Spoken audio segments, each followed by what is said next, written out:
اللہ پاک سے ڈرنے کا کیا حق ہے، کس صورت میں ڈریں؟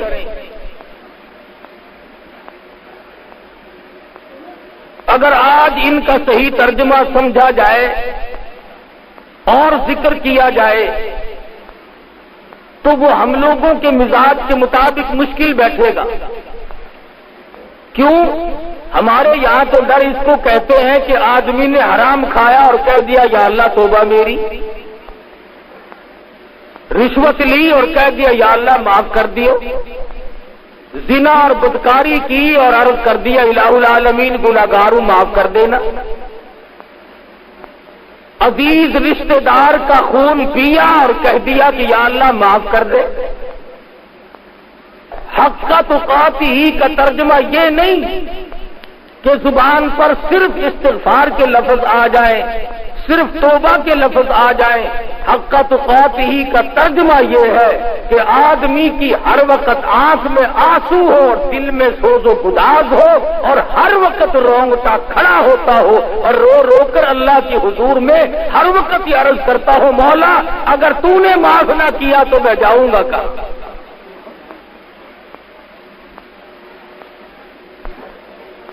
زبانی ڈر کی کوئی حقیقت نہیں۔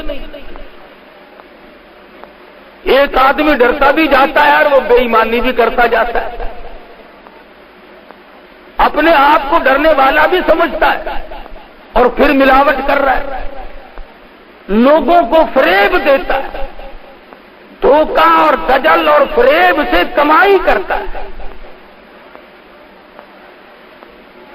آج ان مسائل کو مولوی جان کے تو نہیں کہتے، اسی لیے نہیں کہتے کہ لوگ بگڑتے پھر کہ لو جی مولانا اور مسئلے سارے چھوڑ کر مولوی صاحب کو چاہیے تو یہ تھا کہ صلاۃ التسبیح کے فضائل بیان کرتے، سبحان اللہ کا ثواب بتلاتے، الحمدللہ کا ثواب بتلاتے، اللہ اکبر کا ثواب بتلاتے، ملاوٹ پہ آ کھڑے ہوئے۔ تاجر تو ہم سے یوں ناراض ہو گئے اور ہم نے رشوت کا نام لیا نہیں اور افسروں کے سر میں کھجلی اٹھی نہیں،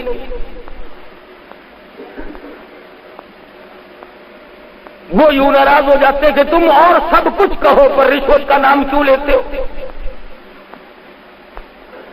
ہم نماز کی فضیلت، روزے کی فضیلت، قرآن کریم کی فضیلت بیان کرتے رہے، چوری کا نام لیا نہیں، اور جو چوری کرتے ہیں ان کے دماغ میں فوراً خرخشی مچتی ہے۔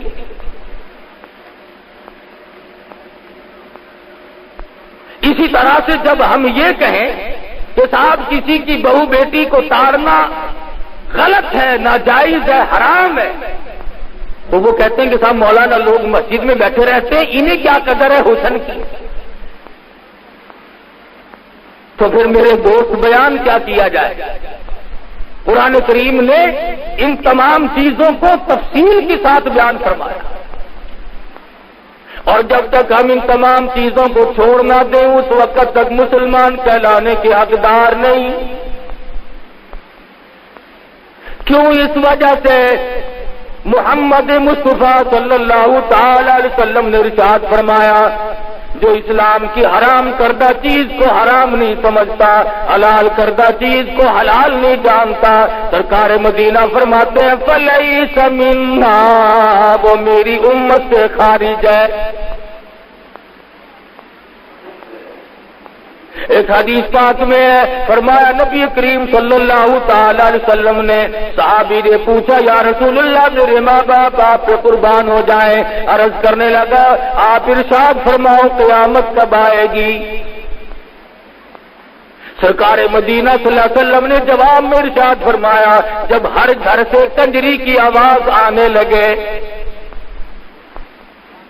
میں جب دورہ پڑتا تھا اور یہ حدیث سامنے آئی تو میں نے استاد سے جھگڑا کیا کافی دیر تک کہ حضرت شریف خاندان دنیا میں ہے،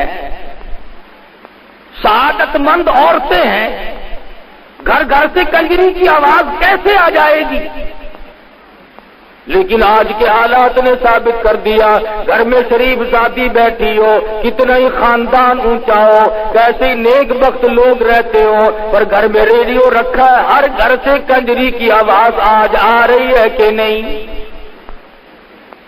امام الانبیاء محبوب کبریا حضرت محمد مصطفیٰ صلی اللہ تعالی علیہ وسلم کا ارشاد پورا ہو گیا۔ پہاڑ اپنی جگہ سے ٹل سکتے ہیں، زمین اپنی جگہ سے ہل سکتی ہے، یہ آسمان کے ستارے چاند ٹوٹ سکتے ہیں، پر کالی کملی والے کا فرمان غلط نہیں ہو سکتا۔ حضور مدنی کریم صلی اللہ تعالی علیہ وسلم نے ارشاد فرمایا، جب لوگ گناہ کو گناہ نہ سمجھیں، جب برائی کو برائی نہ سمجھیں، جب لوگوں کے دلوں سے برائی کی برائی نکل جائے، سرکار مدینہ نے ارشاد فرمایا پھر انتظار کرو قیامت کی گھنٹی کا۔ آج آپ دیکھ لیں کس قدر ہم میں اثار ہے، بسوں کے ایکسیڈنٹ ہو جاتے ہیں، لوگ مرنے والوں کے منہ میں پانی بعد میں ڈالتے ہیں، پہلے ان کی جیبوں کی تلاشی لی جاتی ہے۔ مرنے والے مر رہے ہیں، خون بہ رہا ہے، ہائے ہائے ہو رہی ہے، پر مسلمان لوگ ان کی گڑیاں کھولنے میں مصروف ہے، عورتوں کی بالیاں نکالنے میں مصروف ہے، اور جو اتنے بڑے ظالم لوگ بن گئے ہو انہیں اطمینان کیسے ملے گا، انہیں سکون کیسے حاصل ہوگا، جو ایسے وقت میں بھی چوری سے دوسرے کا مال لوٹنے سے باز نہ آئے، وہ کب حرام و حلال کی پہچان کر سکتے ہیں۔ اس لیے خدا بند ذوالجلال نے ارشاد فرما دیا، وقت آئے گا میں تم سے ایک ایک کو کھڑا کر کے ساری زندگی کے بارے میں اس طرح سے بات پرس کروں گا کہ تم وہاں سے ہلنے نہ پاؤ گے۔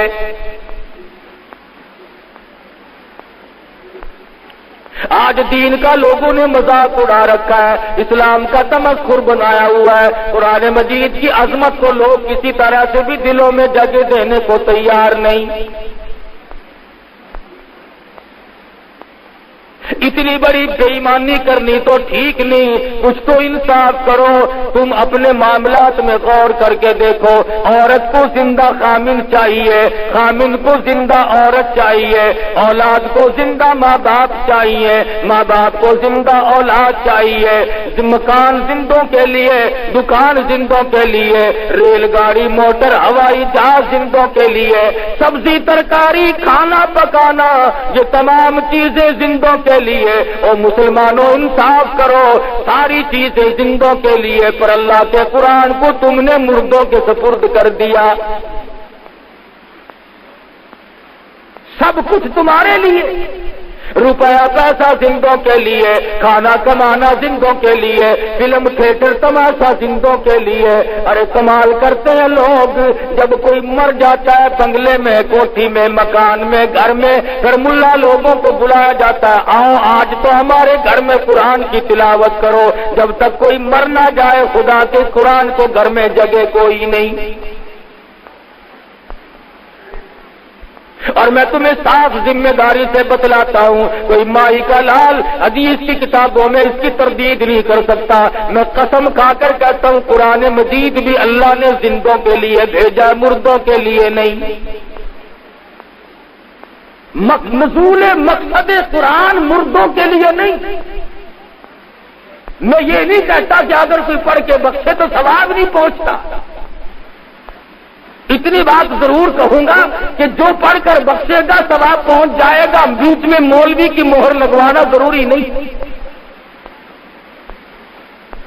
آپ کو کیا پتا آج خدا جانے کتنے ملا جلاب لیتے پھر رہے ہیں کہ کل کو لوگوں کے یہاں کنڈے ہیں زیادہ سے زیادہ رگڑنے۔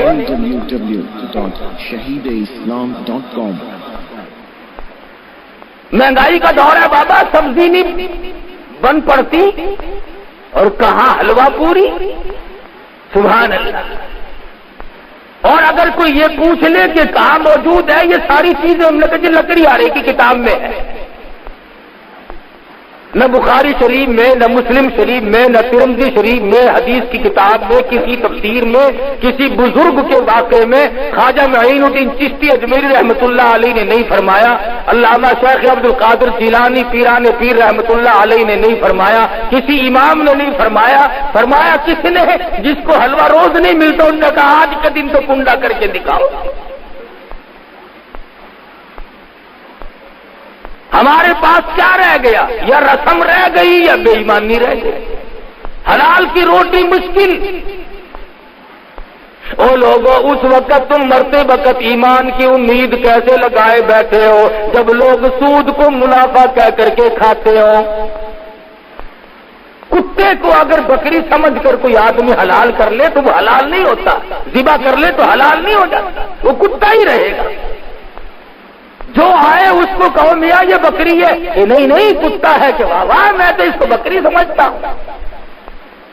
منافع الگ چیز ہے، سود الگ چیز ہے. سود کو منافع نہیں کہا جا سکتا. پر آج مسلمانوں کو تو راہیں بڑی کھلی ہوئی ہیں، جو چاہے کر لیں، جو ان کے جی میں آئے وہی کر گزریں. نہ موت کا غم ہے نہ قبر کا فکر ہے. وہ ایک امیر آدمی تھا، اس کا کتا مر گیا تو وہ رونے لگا ہوں کر کے. تو پڑوسیوں نے کہا کہ کتا ہی تو مر گیا، روتا کیوں ہے؟ اور کتا خرید لے کہیں سے، کتے ہزاروں پھرتے ہیں. تو کہنے لگا میں کتے کو نہیں روتا. کیا اور کہ رونا اس بات کا ہے کہ اسرائیل نے گھر دیکھ لیا. وہ پھر بھی آئے گا ہلا کبھی نہ کبھی.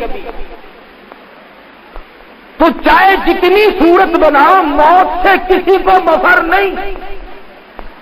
امیر غریب پیر مولوی وزیر بادشاہ صدر ملازم افسر تمام کی موت آئے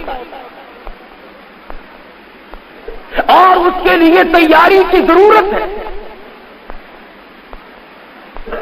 اگر اس کے لیے کوئی پروگرام نہیں تو مصیبتیں آئیں گی. علماء اکرام رحمہم اللہ علیہ مجمعین نے لکھا ہے ارے موت تو ایسی ہونی چاہیے.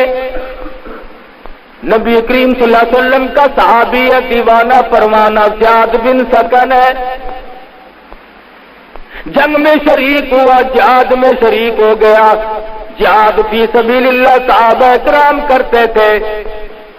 بھوک کی وجہ سے چاہے کتنی تکلیف آتی تھی پھر بھی کبھی گریز نہ کرتے تھے اور اپنے آپ کو کبھی پیچھے چھپا کر صحابہ کرام نے نہیں رکھا.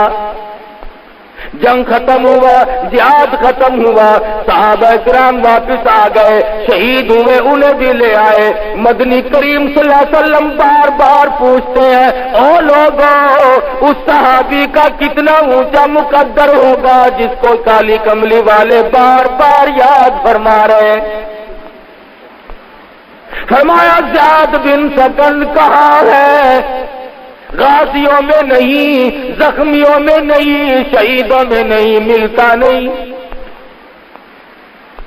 صحابہ کرام بار بار جاتے ہیں، مڑ کے عرض کر دیتے ہیں ہمیں کہیں نظر نہیں پڑتے.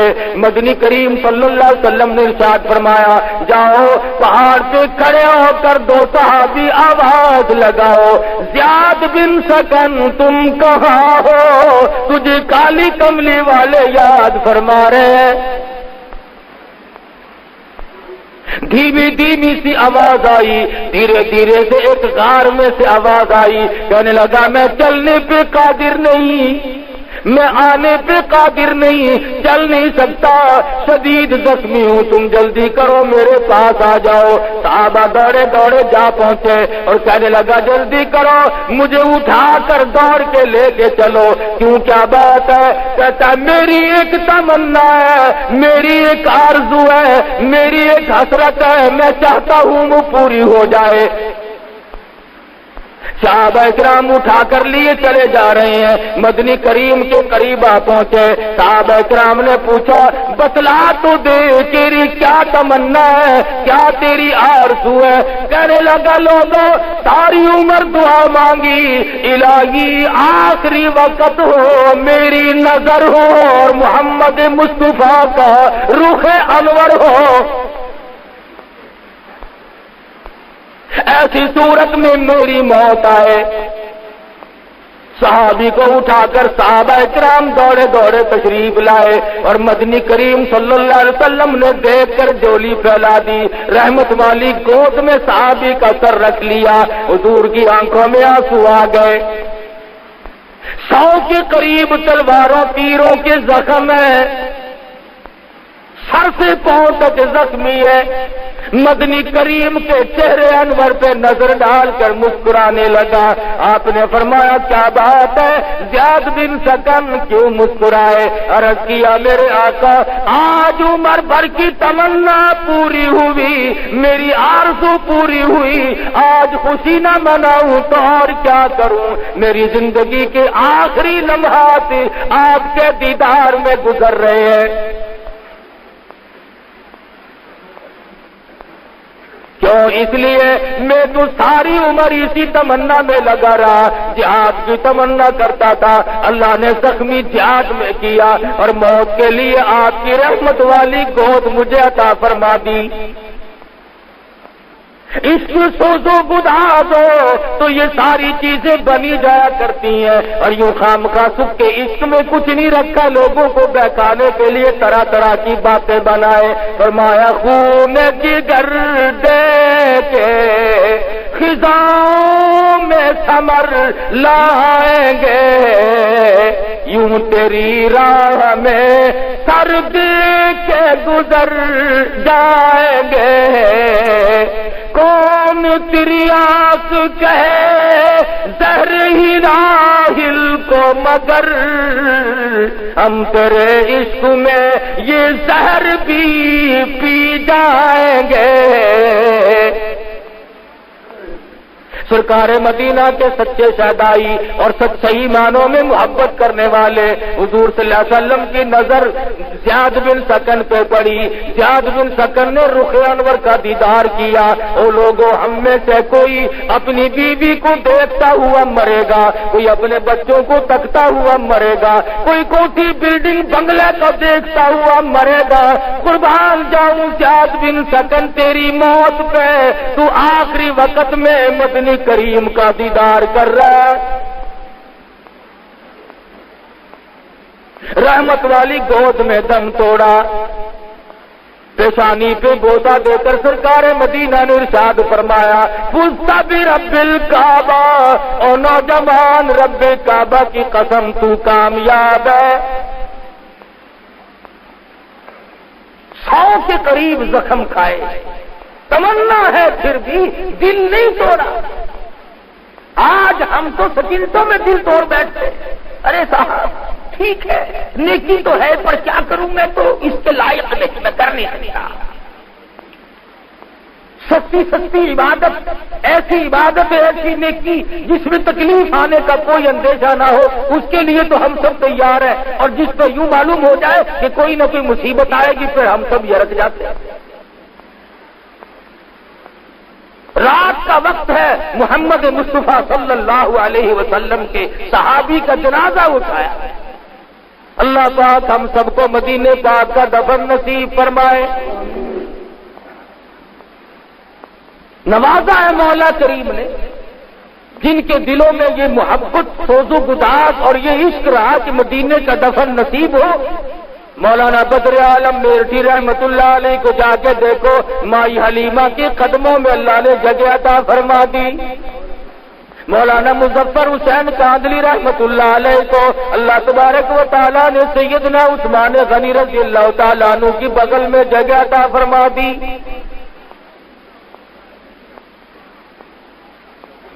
چاہنے والوں کو ملتا ہے پر کوئی چاہے بھی، یہ بھی کوئی عشق ہے کہ صاحب مدینے کے امام کے پیچھے نماز نہیں ہوتی، مکے کے امام کے پیچھے نماز نہیں ہوتی۔ ایک مسئلہ پوچھوں گا تم سے، ذرا بول کے بتلاؤ، تمہارے یہاں تم جس امام سے ناراض ہو جاؤ اسے رکھتے ہو؟ کہتے ہو نا کہ مولانا صاحب صبح آپ تشریف لے جائیں، بستر گول کریں اپنا۔ تم اگر ناراض ہو جاؤ تو امام کو نہیں رہنے دیتے، فوراً اسے نکال کر باہر کر دیتے ہو۔ تم اگر ناراض ہو جاؤ، متولی ناراض ہو جائے، حاجی جی ناراض ہو جائے، نمازی ناراض ہو جائے تو کسی امام کو مسجد میں نہیں رہنے دیتے۔ حضور صلی اللہ علیہ وسلم کو اتنا بھی اختیار نہیں کہ جس سے حضور ناراض ہو اس امام کو وہاں سے ہٹا ہی دے۔ مدنی کریم کو تمہارے نزدیک اتنا بھی اختیار نہیں ہے۔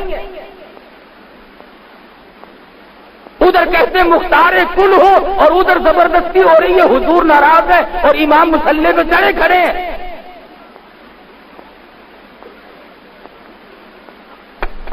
اور پھر دربار الہی بیت اللہ شریف کے اندر جو 5 وقتہ نماز پڑھاتا ہے، امام ہے، جمعہ پڑھاتا ہے، وہ تو اللہ کا دربار ہے۔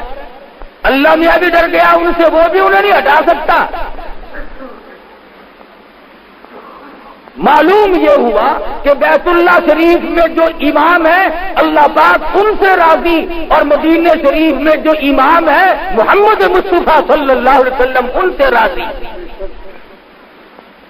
ورنہ کوئی وجہ نہیں کہ ناراض ہو اور وہ امام وہاں ٹھہرے رہے۔ اللہ پاک نے غریب لوگوں کی ایک تمنا پوری فرمائی، کرایہ کافی بڑھ گیا، سامان کی بھی قلت ہو گئی، اب پیسہ زیادہ بڑھ گیا، اور پاکستان میں رہنے والے غریبوں تم وہاں تو جا نہیں سکتے، لاؤ میں تمہاری اتنی سی تمنا پوری کرتا ہوں کہ مدینے کا امام آئے تم زیارت کرو،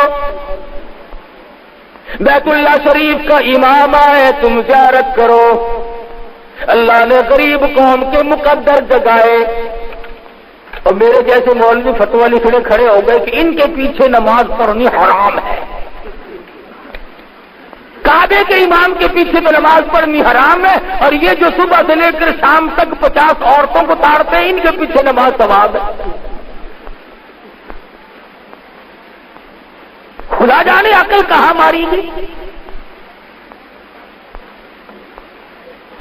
اللہ پاک نے ایک تھوڑی سی جھلک دکھائی کہ بھی تم نہیں پہنچ سکتے، اور کیوں؟ حدیث پاک میں آتا فرمایا نبی کریم صلی اللہ تعالی علیہ وسلم نے، جو آدمی صبح شام حج کی تمنا کرتا ہو اور اس کے آنسو نکل جاتے ہو، ہر وقت دعائیں مانگتا ہو اور اس کوشش میں ہو کہ مجھے موقع اللہ پاک جب بھی عطا فرما دے تو میں فوراً حج کو چلا جاؤں گا، اللہ کے گھر کی زیارت کروں گا، حرم محترم میں جا کے نماز ادا کروں گا، گنبد خضرا صلی اللہ علیہ وسلم کا دیدار کروں گا، زیارت کروں گا۔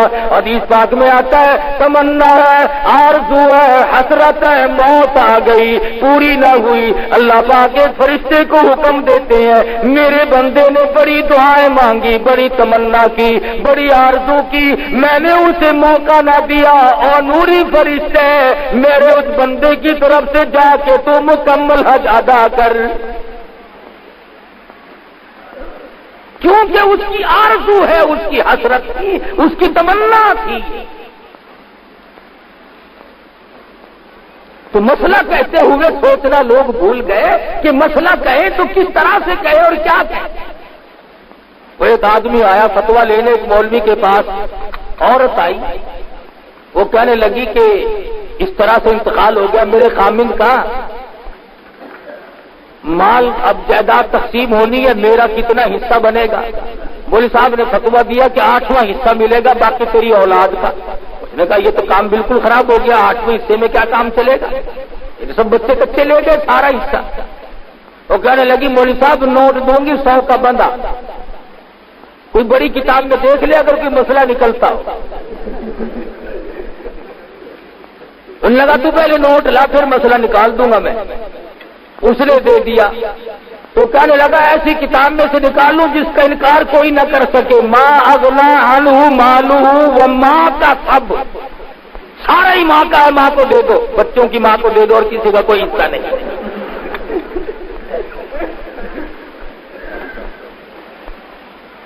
جب یوں مسئلے ہونے لگے پھر آپ اندازہ لگائے خیر کہاں سے آئی۔ ارے صحابہ کرام تو یہ تھے جنہوں نے دین احمد صلی اللہ علیہ وسلم کی حفاظت کے لیے، دین کی عظمت کے لیے 100 تلواروں تیروں کے زخم کھائے، اور محبت اور عشق تک کی انتہا ہو گئی، مدنی کریم کی گود میں دم توڑنے کی تمنا رکھی۔ رات کا وقت ہے، جنازہ اٹھانے والے صدیق اکبر جیسے صحابی ہیں، عمر فاروق رضی اللہ تعالیٰ، عثمان غنی رضی اللہ تعالیٰ، علی مرتضی رضی اللہ تعالیٰ، بڑے بڑے جلیل القدر صاحب ہیں۔ اور سب سے بڑی کمال کی بات یہ ہے کہ مدنی کریم صلی اللہ علیہ وسلم کے جنازے کے ساتھ ساتھ تشریف لے جا رہے ہیں۔ جس کے جنازے کے ساتھ کالی کملی والے تشریف لے جائیں، اندازہ لگاؤ اس کا مقدر کتنا اونچا۔ راستے میں چلتے چلتے سیدنا ابو ہریرہ رضی اللہ تعالی عنہ کی نظر پڑی۔ یہ بڑا عاشق صحابی تھا، ہر وقت مدنی کریم کی ادائیں تکتا رہتا تھا۔ اس نے دیکھا کہ مدنی کریم صلی اللہ علیہ وسلم اپنی ایڑیاں اٹھا اٹھا کر پنجوں کے بل زمین پہ چل رہے ہیں، تشریف لے جا رہے ہیں۔ قریب آیا اور عرض کرنے لگا، میرے آقا پاؤں مبارک میں، قدم مبارک میں کوئی تکلیف تو نہیں؟ کیوں؟ ایڑیاں اٹھاؤ کر آپ پنجوں کے بل انگلیوں سے چل رہے ہیں، تشریف لے جا رہی ہیں، مجھے تو خطرہ ہوا کہ کوئی تکلیف تو نہیں؟ فرمایا ابو ہریرہ تجھے علم نہیں، اس صحابی نے 100 کے قریب زخم کھا کر اللہ کی راہ میں شہادت حاصل کی، میری گود میں دم توڑا، تمنا کتنی اچھی کی، دین کی حفاظت کے لیے اپنی جان کو چھلنی کرا دیا۔ آج اس کا جنازہ پڑھنے کے لیے آسمان سے اتنے نوری فرشتے آئے ہوئے ہیں کہ پورا قدم رکھنے کی گنجائش کوئی نہیں، پورا قدم نہیں رکھا جا سکتا۔ کالی کملی والے کے صحابہ کے جنازے فرشتوں نے پڑھے، یہاں نیک لوگ بھی ہمیں نصیب نہیں، آدھے بے وضو آ کر یوں ہی کھڑے ہو جاتے ہیں اور پھر اس پہ ناز کرتے ہیں کہ صاحب اتنا بڑا مجمع تھا فلاں کے جنازے پہ، کیا عرض کیا جائے۔ یہ تو نہیں دیکھا کہ مجمع تو بڑا تھا لیکن کس قسم کے لوگوں کا مجمع تھا۔ فرض نماز نہیں پڑھتے، جمعے کی نماز پہ جاتے نہیں، اور کسی کا جنازہ ہوا خصوصاً بڑے آدمی کا تو پھر جا پہنچے صرف اس دکھانے کے لیے تاکہ لوگوں کو پتہ چل جائے کہ فلاں کے جنازے پہ میں بھی آیا تھا۔ اور بلکہ جب کسی وزیر کا جنازہ ہو، کسی بڑے افسر کا جنازہ ہو، جدھر فوٹوگرافر کھڑے ہو نا اس طرف کو آگے جا کر کھڑے ہوتے ہیں، صفحے سیدھی کر لینا جی۔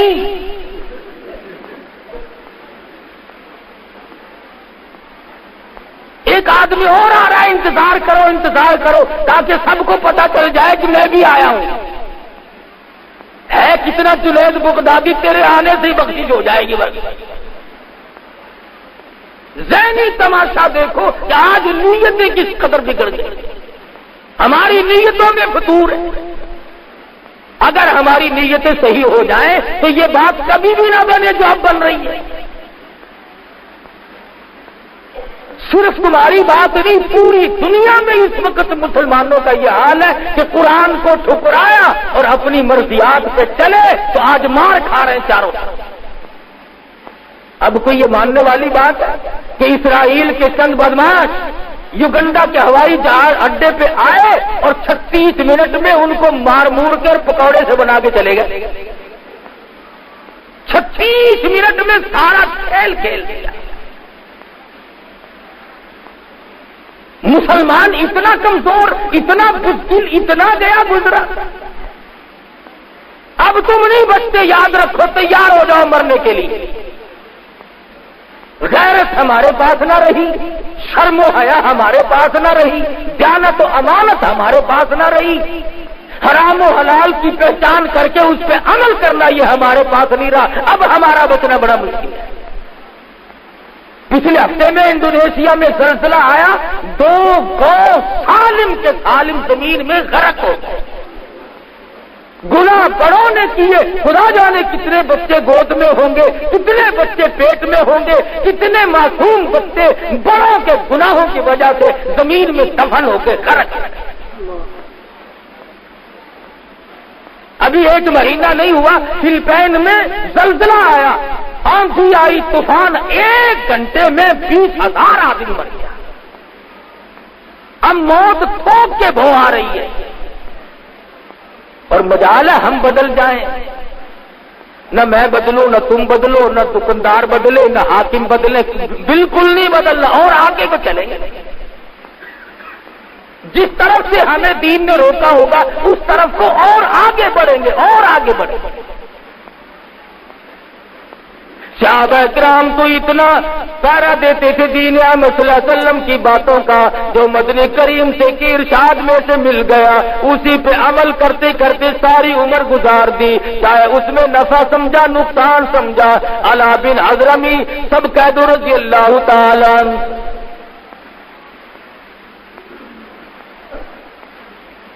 300 کے قریب صحابہ کرام کا ایک لشکر فاروق اعظم رضی اللہ تعالی عنہ نے بھیجا۔ شام کا وقت تھا، اندھیری رات شروع ہو گئی اور قدرت خدا کی 300 اونٹ تھے، سارے چھٹ کر بھاگ، جو ان پہ لگا ہوا سامان تھا وہ بھی گیا اور خود بھی گئے۔ اب صحابہ کرام پریشان ہے کہ پانی کی بوند نہیں، گرمی کا موسم ہے، صبح کو دن نکلے گا، ہمارے مرنے میں تو کوئی تردد ہی نہیں رہا، پینے کو پانی نہیں، وضو کو پانی نہیں، کھانے کی کوئی چیز نہیں، تمام اونٹ یکدم بھاگ گئے۔ علا بن حضرمی رحمت اللہ رضی اللہ تعالیٰ عنہ نے رات کو اعلان کر دیا، او لوگوں تیمم کر کے اللہ کی حضور میں نماز ادا کرو، اس کے بعد دعا مانگو، مولا ہماری مشکلوں کو آسان فرما۔ تمام رات عبادت کی، دعا مانگی، فجر کی نماز ادا کی۔ جس نے نماز پڑھائی تھی اس کی نظر پڑی تھوڑی سی دور پہ پانی دکھائی دیا، دو چار اٹھ کر کہنے لگے جا کے دیکھ کے تو آئے۔ جا کے کیا دیکھتے ہیں کہ بہت بڑا پانی کا چشمہ بھرا ہوا ہے۔ شور مچا دیا، آ جاؤ پانی پی لو، آ جاؤ اللہ نے پانی دے دیا، آ جاؤ اللہ نے پانی دے دیا۔ صحابہ کرام ابھی پانی پی رہے تھے، ادھر سے کیا دیکھتے ہیں کہ 300 اونٹوں کی قطار یکدم خود بخود سامان سارا لگا ہوا پھر واپس آ گئی۔ اب صحابی نے کھڑے ہو کر تقریر کی اور کہا دیکھو میں تمہیں کہاں لے جانا چاہتا ہوں۔ دارمینیا ایک جزیرہ ہے سمندر میں، کافر لوگ اس جزیرے میں کشتیوں اور جہازوں کے ذریعے بھاگ گئے اور وہاں جا کر محفوظ ہو گئے۔ اب ہم نے ان پہ جا کر حملہ کرنا ہے۔ صحابہ کہنے لگے جہاز نہیں، کشتی نہیں، سمندر میں کیسے گزریں گے، بڑا مشکل معاملہ ہے۔ صحابی کھڑا ہو کر کے کہنے لگا پرواہ نہ کرو، اس اللہ کی ذات پہ بھروسہ کر کے اپنی سواریوں کو سمندر میں ڈال دو، میرا یقین ہے ارادے پاک ہے، نیت پاک ہے، عمل بھی پاک ہے، زبان بھی پاک ہے، میرا یقین ہے اللہ تبارک و تعالی بغیر کشتیوں کے ہمیں پار پہنچائے گا۔ چنانچہ تاریخ گواہ ہے کہ سارے صحابہ کرام نے اپنے اونٹ گھوڑے جو کچھ بھی سواری تھی سمندر میں ڈال دیا۔ صحابی قسم کھا کر کہتا ہے کسی سواری کے پیٹ کو بھی پانی نہیں لگا۔ دارمینیا کے قلعے پہ جا کر جب حملہ کیا اندر سے نکلے اور کہنے لگے اب ہم تمہاری حکومت کو یوں ہی مان لیتے ہیں، اب ہمیں یقین ہو گیا کہ تم حق پہ ہو، ہم جہازوں کے ذریعے آئے، کشتیوں کے ذریعے آئے، ارے جن کو سمندر راستے بنا کر کے دیتا ہوں وہ حق پرست نہیں تو اور کیا ہو سکتا ہے۔ لڑائی نہیں ہوئی، صحابہ کرام کو اللہ پہ انہوں نے یقین جمایا، اللہ پاک نے سمندر کو حکم دیا کالی کملی والے کے غلام آ رہے ہیں، سڑکیں بنا کر دے ان کو، کیوں؟ ارادے نیک ہیں۔ ہمارے ارادوں کا تو یہ حال ہے، سڑک پہ چلتے چلتے اگر یوں نیت سے کوئی نظر ڈالے کہ کوئی روڑا اینٹ کانٹا کئی تو فرق ہے، اور تو کوئی ایسا فرق نہیں۔ آج نیتوں میں فساد آیا تو بگاڑ ہو گیا، اعمال میں فساد آیا، زمین اور زمان میں فساد آیا، ہمارے تمام معاملات میں آج فساد آ گیا۔ اور یہ وجہ ہے دین احمد صلی اللہ علیہ وسلم سے بغاوت۔ اللہ پاک نے کبھی بھی نافرمانی کرنے والوں کو معاف نہیں کیا، یہ صحابہ کرام کی جماعت ایک اور جنگ قادسیہ میں جا پہنچی، انہوں نے جا کر کے قلعے پہ حملہ کیا، اس کو فتح کر لیا، بڑا سونا ملا، بڑی چاندی ملی، ہیرے جواہرات ملے۔ ایک صحابی کو ایک ایسا ڈبہ ملا جس میں بہت اعلیٰ قسم کے قیمتی موتی بند تھے، اس نے جا کر کمانڈر کو دیا۔ وہ کہنے لگا سارا مال ایک طرف اور یہ پورا ڈبہ ایک طرف، تجھے پتا نہیں تھا اس میں کیا چیز بند ہے؟ صحابی کہنے لگا میں نے کھول کر دیکھا تھا۔ پوچھا کمانڈر نے تجھے اس کی قیمت معلوم ہے؟ صحابی کہنے لگا ہاں مجھے قیمت معلوم تھی، پھر یہ تم نے ڈبہ چھپایا کیوں نہیں؟ کہنے لگا کیسے چھپاؤں، مجھے قبر کا اندھیرا یاد ہے۔ کیسے چھپا لیتا، مجھے تو قبر کا اندھیرا یاد ہے، میں نے تو ایسی کوٹری میں جانا ہے، نہ میرا عزیز ہوگا نہ میرا کوئی رشتے دار ہوگا، اکیلا میں ہوں۔ دلوں میں کچھ گڑبڑ آ گئی، کسی نے دینار کو ادھر ادھر کر لیے، اور ایک مسلمان نے تو ایسا کیا کہ بلی ماری، اس کا پیٹ چاک کیا اور اس میں سونے چاندی اور جواہرات بھر کے اسے سی کر رسی میں باندھ کر یوں گھسیٹتا ہوا لے گیا کہ مردار کو باہر پھینک کے آؤں۔ اسی طرح سے کافی سارے لوگوں نے گڑبڑ کی۔ علماء لکھتے ہیں کہ جب یہ دولت بہانے سے ادھر ادھر کر کے جہاز پہ سوار ہو کر چلے تو غیب سے آواز آئی کہ بدجانتوں کو غرق کر دو، ایک بھی نہ بچا۔ خدا کے یہاں کسی کا لحاظ نہیں کہ یہ فلانا ہے اور یہ فلانا نہیں، وہ تو اعمال دیکھتا ہے۔ آج اعمال برباد ہو گئے جبھی تو بات بگڑ رہی ہے۔ اس لیے قرآن مجید نے صاف صاف طور پہ جانت کے لیے، امانت کے لیے لوگوں کو سمجھا دیا، بتا دیا کہ خبردار ہو جاؤ۔ ما کانا لبشر، کسی آدمی کو یہ چیز شایع نشان نہیں کہ وہ جس کو امانت دی جائے اس میں ذرہ برابر بھی خیانت کرے۔ حضور فرماتے ہیں امانت میں خیانت کرنے والوں کو قیامت کے دن میرا دیدار نہیں، میری شفاعت نہیں، اور لوگ اس وقت کھڑے ہو کر کے روئیں گے یا لیتنی لم اتخذ فلانا خلیلا، اے کاش ہم اللہ کے سوا، نبی کے سوا کسی کو اپنا نہ سمجھتے، دنیا کے پیچھے لگ کر یوں ہی برباد ہو گئے۔ اور فرمایا وَكَمْ أَهْلَكْنَا قَبْلَهُم مِّنَ الْقُرُونِ مِن بَعْدِ نُوحٍ، میں نے کتنوں کو پہلے برباد کر دیا نوح علیہ السلام کے بعد بھی، جب لوگوں نے بدعمالی پھیلائی، بغاوت کی، دین سے، اسلام سے منہ موڑا، اللہ کے حکم کو ٹھکرایا، خداوند ذوالجلال نے ان کو ایسی سزائیں دی کہ بچانے والا کوئی نہیں۔ ارے کبھی تو لوگ ایسے تھے، حضرت اسماعیل ہیں، بزرگ ہیں، سب کہہ دو رحمت اللہ علیہ۔ ایک دیہاتی عربی اونٹنی پہ سوار ہو کر کے گزر رہا ہے، نورانی شکل دیکھ کر پوچھنے لگا اللہ والے تیرا کیا نام ہے؟ فرمانے لگے لوگ مجھے محمد اسماعیل کہتے ہیں۔ وہ دیہاتی کہنے لگا وہی اسماعیل جو بزرگ بڑا ولی ہے؟ فرمانے لگے ہاں وہی ہوں۔ اونٹنی سے نیچے اتر آیا اور قریب آ کر کے کہنے لگا اللہ واسطے مجھے خدا کا قرآن سناؤ۔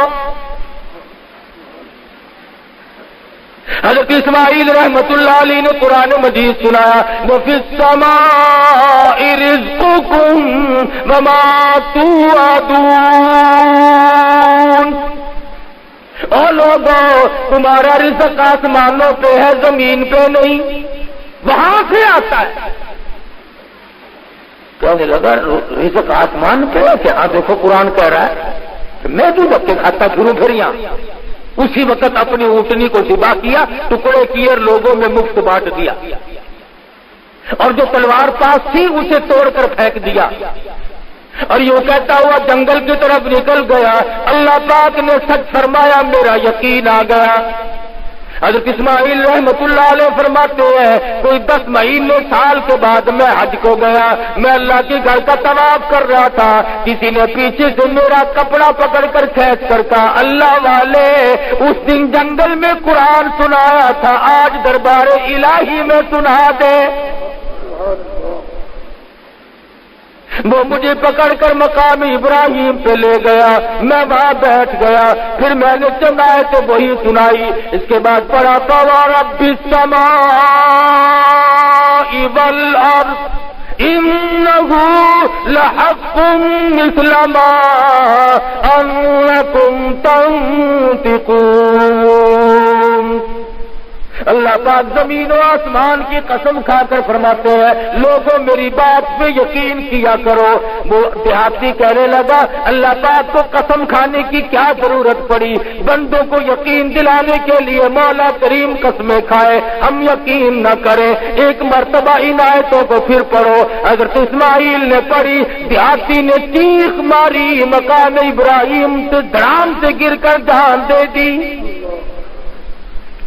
کبھی اللہ کا قرآن سن کر لوگوں کی روح فنا ہو جایا کرتی تھی، اب تو شرم بھی نہیں آتی، اب تو حیا بھی نہیں آتی کہ ہم خدا کے قرآن سے کتنی بغاوت کر رہے ہیں۔ مسجدوں میں قید کرو اسے بات، اس کے لیے کوئی ٹھکانہ نہیں، میرے تیرے گھر میں جگہ نہیں، عدالت مارکیٹ میں کوئی جگہ نہیں، انصاف فیصلہ کرنے کے لیے قرآن مجید کا کوئی ٹھکانہ نہیں۔ نظام مصطفیٰ سے غداری ہو رہی ہے، اللہ پاک ہمیں کب تک معاف کرے گا؟ ڈھیل دے رکھی ہے، جب نمبر آئے گا وہ سنبھال لے گا۔ نہ وہاں سیاست چلے گی، نہ وہاں تجویز چلے گی، نہ وہاں تدبیر چلے گی۔ بڑے بڑے سیاستدان لوگ پہلے آئے، ان کی کبھی نہ چل سکی اور انہیں کوئی نہ بچا سکا۔ علماء کرام لکھتے ہیں کہ بادشاہ وقت نے اپنا میلہ لگایا ہوا ہے، گانا بجانا، شراب پینا پلانا ہو رہا ہے، ناچ گانا، گھنگروؤں کی جھنکار ہے، بڑوں بڑوں کے کان کھڑے ہو جاوے بابا، جب عورت ناچتی ہے اچھے اچھوں کا وضو ٹوٹ جاتا ہے۔ تو باہر دروازے سے کسی نے زور سے دستک دی، کھڑکا کیا، تو بادشاہ نے کہا دیکھنا کون ہے؟ اس نے جب دروازہ کھولا جا کے دیکھا تو پھٹے پرانے کپڑوں والا ایک مسکین کھڑا ہے۔ اس نے کہا دروازہ کس نے کھٹکھٹایا؟ کہ میں نے۔ کیوں؟ کہ تمہارے بادشاہ سے میرا کام ہے، ملنا ہے میں نے۔ بادشاہ سے ملنے والا منہ دیکھو، کپڑے بدن کے پورے نہیں ہے، یہ بادشاہ کو ملنا چاہتا ہے۔ چلیے دروازہ بند کیا اور جا کر بادشاہ کو کہا کہ جی اپنا کام شروع کرو، وہ تو فقیر تھا، ہم نے اس کو ڈانٹ ڈونٹ دیا ہے۔ نگا چھوڑ دیا تم نے زندہ اس کو؟ کہ جی ہم نے اس کو پرے کر دیا، چکے کر دیا، دفے کر دیا۔ جس نے میرا مزہ بگاڑا اس کو زندہ نہیں چھوڑنا چاہیے تھا۔ چلو بھائی ساز شروع کرو، آواز آئے، شراب کا دور آئے۔ اس نے دوسری مرتبہ پہلی مرتبہ سے بھی زور سے دروازہ کھٹکھٹایا اور چوکیدار نے آ کے جب دروازہ کھولا تو یہ چھلانگ مار کے بادشاہ کے پاس پہنچ گیا۔ لیکن تم کیوں آئے؟ میرا کام ہے، تیرے سے آیا کیا ہوں؟ تو وہ لگا ہے کوئی جو اس کی گردن جلدی سے کاٹ دے۔ میری گردن کاٹو؟ نے کہا اور کس؟ تم نے تمام مسئلے کا بیڑا گرک کر دیا، کرکلا کر دیا سارا، جلدی گردن کاٹو اس کی۔ نے کہا میری کاٹو گے؟ نے کہا اور کس کی؟ نے کہا ذرا سا کام ہے، ایک آپ کو کام۔ نے کیا کام ہے؟ کان میں کہنے کا ہے۔ چل کان میں کہنے کا ہے۔ ذرا سا کان کے منہ قریب کر کے کہا میری گردن کاٹو گے؟ انہوں نے کہا کہ میں تو ملک الموت ہوں، اسرائیل ہوں میں تو، بس سنتے ہی دیکھنا جی دیکھنا اجی دیکھنا، ذرا سی مہلت دو، بڑی مہربانی ہوگی۔ اجی انہوں نے کہا بدماش، ہم مہلت چاہتا ہے، ابھی تو گردن کاٹ رہا تھا میری۔ ایک سیکنڈ کی مہلت مجھے نہیں ملے گی۔ انہوں نے کہا مہربانی کر کچھ تھوڑی سی دیکھنا، آپ لوگ بڑے کریم ہوتے ہیں، بڑے مہربان ہوتے ہیں، مگر تیرے جیسوں کے لیے مہربان. فرمائے جاء اجلها لا يستاخرون ساعة ولا يستقدمون. جب موت کا وقت مقرر آ پہنچا تو ایک سیکنڈ ادھر ادھر نہیں، کوئی نہیں ادھر ادھر کر سکتا. پورے ملک کی فوج آ جائے، پورے ملک کی پولیس آ جائے، ساری انتظامیہ آ جائے اور پورے ملک کی قوت صرف کرنا شروع کر دے، کسی آدمی کا، کسی وزیر کا، کسی افسر کا ایک سانس بڑھانے پہ قادر نہیں بڑھا سکتا کوئی بھی ایک سانس. کتنے دنیا بھر کے ڈاکٹروں کو جمع کر لو، کچھ نہیں کہہ سکتا کوئی ایک سیکنڈ کے لیے کسی کو زندہ نہیں رکھ سکتا. جب موت آنے والی ہے تو اس کے لیے صحابہ کرام نے بھی تیاری فرمائی. اور آج ہمارے ایسے حالات کیوں ہو گئے کہ ہمارا کسی طرح کا بھی پروگرام نہیں، کوئی منشور نہیں، بلکہ اندھیر کھاتے کی طرح سے جو دماغ میں آتا یوں ہی کرتے جاتے ہیں، چلتے جاتے ہیں. فرمایا یا ایھا الذین آمنوا اتقوا اللہ حق تقاتہ. ایمانداروں ڈرو اللہ سے جیسا کہ اس سے ڈرنے کا حق ہے. ہم لوگ وقت پہ نہیں ڈرتے، بے وقت پہ ڈرے. ابھی یہ جو کارخانے لیے گئے نا، ان کو اگر کسی نے جا کر کے یوں بتایا نا کہ بھی 2.5% زکات دو، یہ مولوی کھانے کے لیے بس ہر وقت بہانے بناتے ہیں، زکات کا فلانا دماغ. بات نہیں سنتے تھے، اپنے کھڈے پہ کھڑے پہ بیٹھ کر علماء کو گالیاں بکتے تھے، قرآن مجید کے اسلام کے نظام سے اعتراض کرتے تھے. اب سنا ہے منڈے پڑے ہیں، پرسوں ترکوں کے منڈے پڑے ہیں.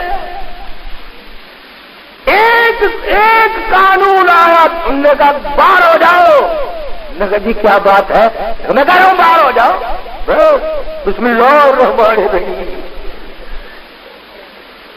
زکات نہ دی، خیرات نہ دی، سگا بھتیجا بھوکا مرتا رہا، چھوٹا بھائی بھوکا مرتا رہا، تیرے بچے شہنشاہوں جیسے کپڑے پہنتے رہے اور تیرے سگے بھائی کے بچے فقیروں والے کپڑے پہنتے پھرے. کبھی شرم نہ آئی کہ یہ میرے بھائی کی اولاد ہے، یہ میرے باپ کی نسل ہے، یہ میری بہن ہے، یہ میری خالہ ہے، یہ میری پھوپھی ہے، یہ میرے ساس سسر ہے، یہ میرا سالہ.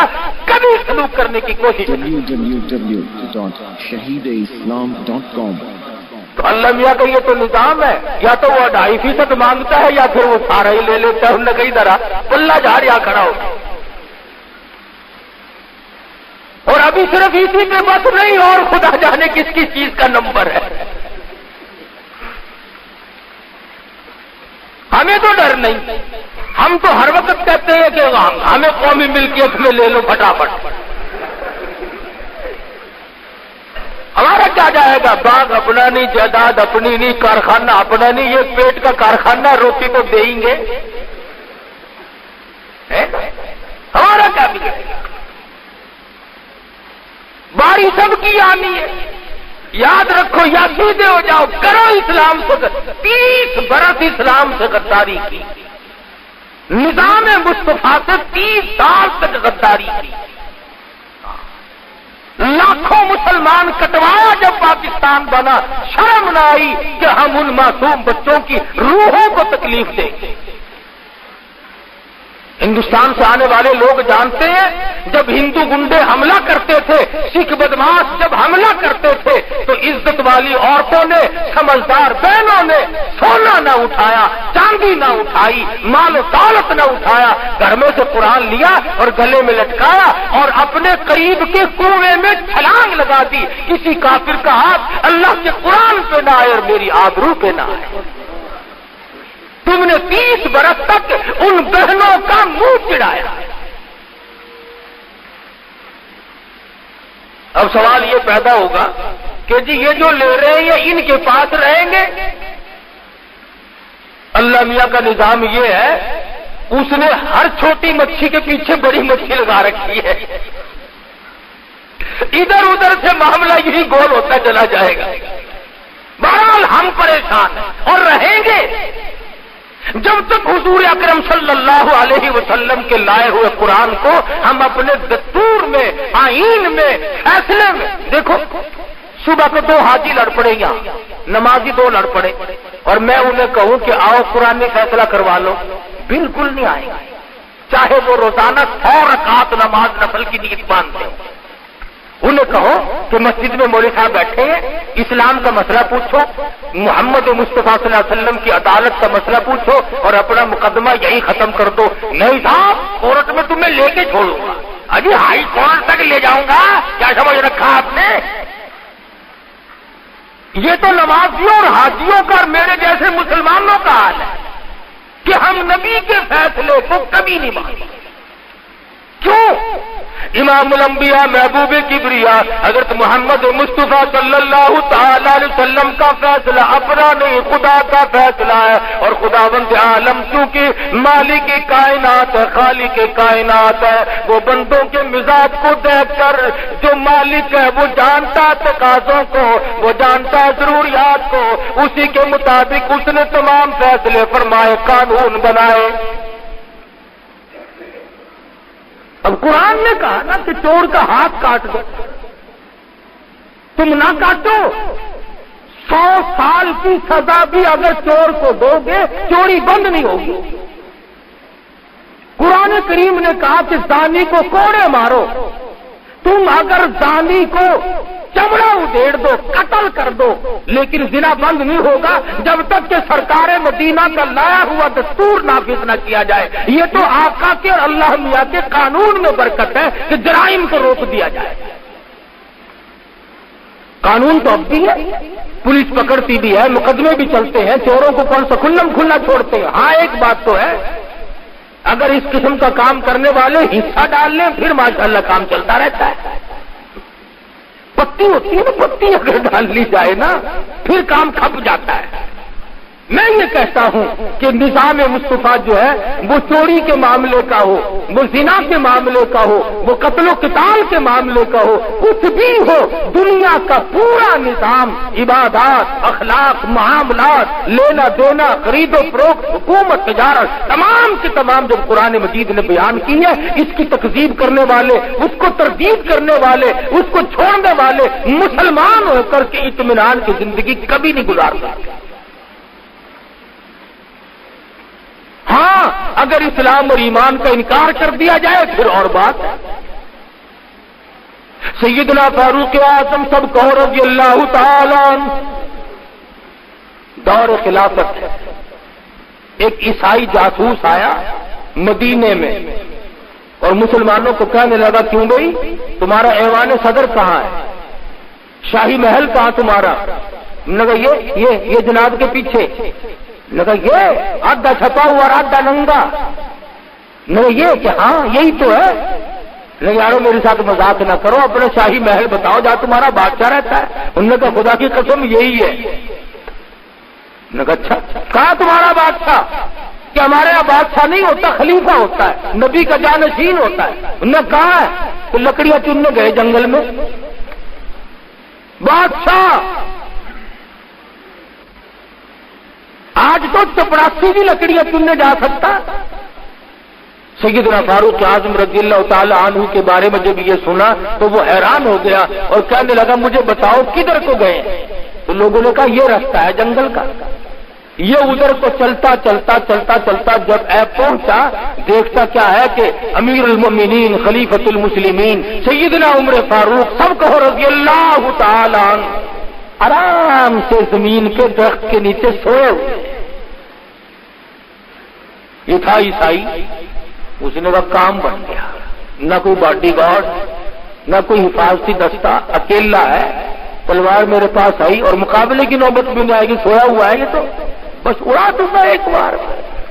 موقع ملا ہے، اس نے بہت تنگ کر رکھا ہے. یہی ہے وہ عمر جو فتوحات کرتا ہی جاتا ہے، بڑھتا ہی جاتا ہے. موقع ملا ہے. مورخ لکھتا ہے کہ عیسائی جاسوس نے تلوار نکال کر کے وار کرنا چاہا